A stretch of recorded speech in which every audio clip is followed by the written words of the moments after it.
The skin, it's the final frontier between who we are inside and the world outside. A living canvas that breathes and feels. Since the dawn of humanity, people have felt a powerful urge to mark that canvas, not just for decoration, but as an act of power, a ritual. What drives us to carve permanent symbols into our own flesh? Today, tattoos are statements of identity, memory, or style. But if we look deeper, if we dig into humanity's oldest memories, we uncover a darker, more sacred truth. For thousands of years, tattooing was a holy act, a pact, a bridge to the divine, a shield against unseen forces, or even a curse meant to outlast death itself. It was a form of spiritual technology. As powerful as it was dangerous. Think of Utsi, the 5,300-year-old ice mummy whose secret was written on his skin. His 61 tattoos weren't random patterns. They were acupuncture points, a therapeutic map designed to ease pain, the first proof that ink could heal. But in ancient times, medicine and magic were one and the same. On this journey through hidden traditions, we won't talk about trends or fashion. We'll go deeper, into ancient chambers where Egyptian priests marked their bodies to guide the dead, and across the Pacific with Polynesian sailors whose tattoos were more than memories. They were passports to the afterlife. We'll study the symbols that European seafarers inked to protect themselves from the ocean's wrath, and, with caution, we'll face the darkest side of all, tattoos as curses. Marks that attract misfortune and bind their bearers to forces beyond their control.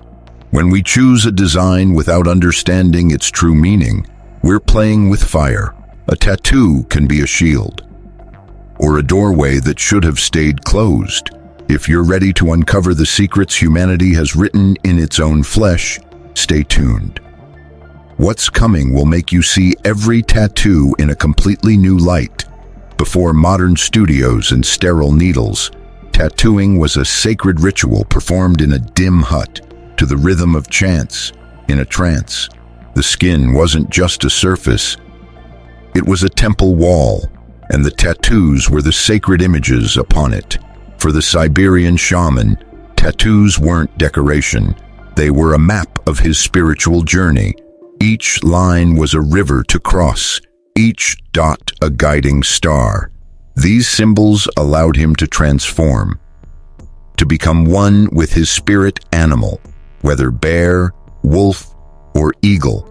The ink, often made from charcoal, carried the essence of those beings, fusing human and divine. It wasn't vanity. It was spiritual necessity.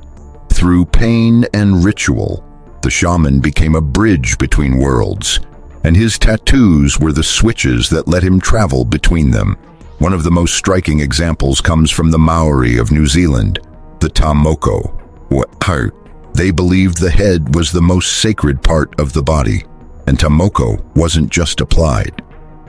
It was carved, using a bone chisel called an uhi. The process was long, bloody, and excruciating. A rite of passage that forged mana, meaning prestige, authority, and spiritual power. Every curve and spiral told the story of the wearer's life. Ancestry, rank, victories. It was a language only the initiated could read. Losing one's tattooed face in death was the ultimate disgrace. Enemies were said to preserve the heads of the tattooed dead, believing their power lived on in those markings. Now, imagine the burning sands of ancient Egypt, a place where the veil between life and death was paper-thin. There, tattoos served both sacred and protective roles. Mummies of priestesses like Amune bear dot and line tattoos on their bellies, thighs, and arms. Scholars believe these were protective charms for childbirth, but also maps for rebirth in the afterlife. The god Bez, a fierce, dancing dwarf was a common tattoo motif. His grotesque form wasn't meant to scare children, but to drive away demons lurking in the night by marking the body with Bes or the Eye of Horus. The Ujat. A person didn't just wear an amulet, they became one, infused with divine protection for their journey through the perilous underworld. From all this, one thing is clear. In ancient times, a tattoo wasn't fashion. It was transformation. It was a declaration. I am more than human. I carry the strength of the spirit world. And what we've explored here is only the surface of that ocean of meaning. Sailors, too, developed their own desperate language of survival. Etched right into their skin, stay with us till the end, because next time we'll reveal the symbols they believed could keep a man from drowning. If these mysteries speak to you, subscribe and dive deeper with us. If shamanic magic lifted a person to a higher plane, there was another, more grounded but equally powerful form of protection through tattoos. That of ordinary people, soldiers and sailors. For them, life was a constant struggle against both visible and invisible forces, and their skin became their first and last line of defense. No group embraced this belief more passionately than sailors.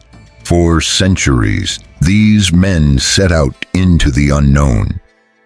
Vast, unpredictable seas filled with chaos, monsters drawn on old nautical charts, and gods believed to control the winds and waves. Their tattoos weren't just mementos of their travels, they were spiritual survival kits. Visual spells meant to guard them from disaster. Every design followed a precise occult logic, a kind of magical handbook passed from one sailor to the next. The compass or windrose didn't just help them navigate through fog. It was a reminder to stay morally and spiritually steady, to avoid losing their minds in the endless emptiness of the ocean. Some tattoos, like roosters and pigs inked on the tops of the feet, had strangely practical origins. Sailors believed these animals often survived shipwrecks because their wooden crates floated, so tattooing their images acted as a charm for buoyancy. A wish to keep one's head above water when the worst happened. The cross tattooed on the sole of a foot was one of the strongest talismans. It carried two meanings. First, it was thought to repel sharks, seen as the demons of the deep. Second, by stepping on a cross with every stride, the sailor symbolically crushed evil underfoot, sanctifying each step and reminding himself that even in hellish storms, faith could prevail. Words, too, became weapons. Hold fast, tattooed across the knuckles, wasn't just motivation. It was a spell of endurance. In a storm, when one false move could mean being swept overboard, those words, placed exactly where the hands gripped the ropes, were believed to activate a supernatural strength, calling on divine power to resist the sea's fury. But this idea of the skin as a shield didn't belong only to sailors. It extended into the darker corners of society, where survival often depended on symbols. In Russian criminal culture, tattoos form a harsh, secret language. An image of an Orthodox cathedral doesn't signal faith. Each dome represents a conviction. Every design tells a story of rebellion, a code of honor among thieves, and above all, a plea for protection in a world where violence is routine. Similarly, the elaborate full-body tattoos of the Japanese Yakuza, dragons, tigers, and demon oni, go far beyond intimidation or aesthetics. In Japanese folklore, these creatures embody strength and resilience. The dragon bridges heaven and earth, the tiger rules the mountains, and the oni is a fierce supernatural warrior. By covering their bodies with these images, Yakuza members believe they channel that same power, courage, and endurance. Turning their skin into living armor, the message is universal. In a hostile world, your body can be your strongest shield, if you know how to mark it with meaning. Yet not every tattoo was a choice or a protection. History carries a darker legacy. Times when tattoos became symbols of shame, control, or punishment. Keep watching, because in the next segment we'll face the marks of stigma and condemnation. The moments when ink turned into a curse. Up to now, we've seen tattoos as choices, acts of empowerment or protection, but there's a thin, often invisible line between a mark of power and a mark of ownership, between a sacred seal and a scar of disgrace. This is the darkest side of the ritual, when the skin becomes a permanent reminder of oppression, or worse, an unwitting vessel for a curse. Let's start with the curse imposed by authority.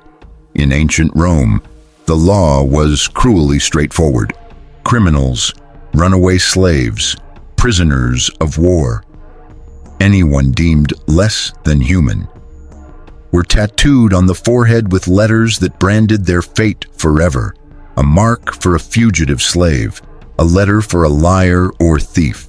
These weren't decorations. They were sentences, tattoos that shout to property or danger to everyone who saw them.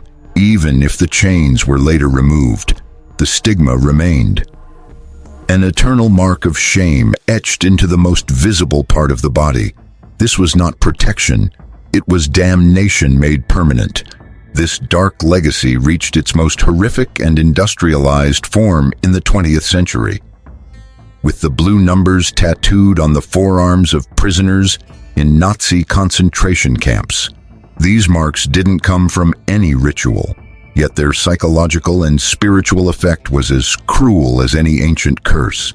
They stripped human beings of identity, reducing people with names, families, and dreams into serial numbers. Disposable parts in a bureaucratic machine of death. For survivors, liberation didn't erase that mark. It remained like a ghost on their skin. A numeric reminder of horror, a curse of memory that lived on long after the camps had crumbled into rust and dust. But there's another, more elusive and controversial side to this story. Tattoos that seem cursed not by history, but by design and intention. In today's information age, it's dangerously easy to choose a symbol for how it looks without understanding where it comes from. Many people unknowingly wear signs taken from forgotten cults, demon sigils lifted from grimoires like the Lesser Key of Solomon, or intricate geometric patterns ripped from rituals whose meanings have long been lost. These designs might be chosen for their visual impact, rebellious edge, or fascination with the mysterious. But what if they carry something more? What if a symbol still holds the energy or intention it was originally created to channel? In serious mystical traditions, one rule stands above all. Never invoke what you cannot control. Never draw a circle unless you are ready for what may appear inside it. A tattoo, in that sense, is a permanent circle, a lifelong invocation etched into living flesh. There are countless stories, easy to dismiss as superstition, of people who, after tattooing a symbol of unknown or dark origin, begin to experience strange patterns of misfortune, recurring nightmares, unsettling coincidences, or the eerie sense of being watched by something unseen. Maybe it's all suggestion, maybe it's pure chance, or maybe, just maybe, marking our bodies with a sigil meant to summon something opens a pact we don't fully understand. The line between a protective talisman and a curse can be as thin as the needle's stroke. Symbols have power, for better or worse, but the story doesn't end in darkness. In the next segment, we'll explore how modern people have reclaimed this ancient art, turning tattoos into instruments of healing, remembrance, and rebirth. Stay with us. What comes next will completely change the way you see the modern tattoo. We've traveled a long road. From shamanic rituals to prison camps, from sailors' charms to dangerous sigils. So what does the tattoo really mean in today's world? Far from losing its power, it has evolved. The focus has shifted from the collective and spiritual to the personal and deeply psychological. Today, our skin may be more autobiographical than ever. A living record of our lives. We no longer tattoo only gods or tribal beasts. We etch the names of loved ones, dates that changed our destiny, symbols of silent victories over illness or loss. A tattoo covering a scar, whether from surgery or accident, is no longer just decoration. It's a profound act of reclaiming the body, a modern ritual of healing where pain and trauma are transformed into strength and beauty. It's the 21st century version of the warrior's mark, a permanent reminder of the battles we fought and, against all odds, survived. The cross no longer has to mean Christianity. It might represent the intersection of two life-changing paths. The dragon is no longer a Japanese spirit.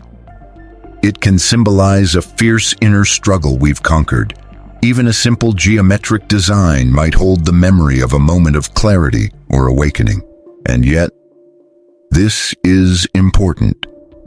The faint echo of ancient tradition never completely fades. People still seek out tattoo artists who specialize in runic, Celtic, or Egyptian symbols, drawn by an instinctive sense, often below conscious thought, that these old designs carry a weight, an energy, that modern, purely decorative tattoos simply don't. Even if they can't quite explain it, they're searching for something lost, a connection to the ancestral, a spark of that primal magic that turns skin into more than flesh and blood. A living link to humanity's timeless story. The ritual itself has changed, but it hasn't disappeared. The careful choice of a design, the almost obsessive hunt for the right artist, who, in many ways, becomes a kind of modern shaman or priest.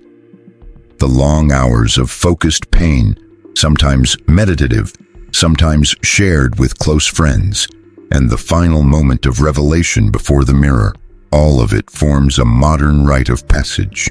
It's a secular ceremony where the outer mark seals and celebrates an inner transformation.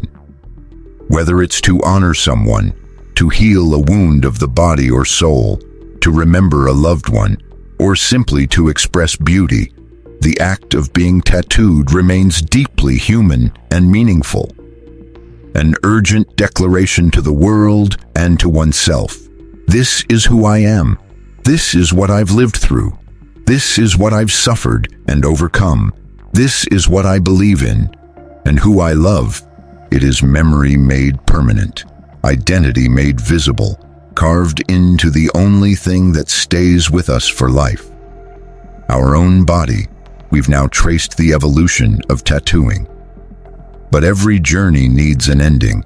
In the final segment, we'll bring all the threads together and ask the question that may already be forming in your mind. Stay with us. The conclusion will leave you with something powerful to think about.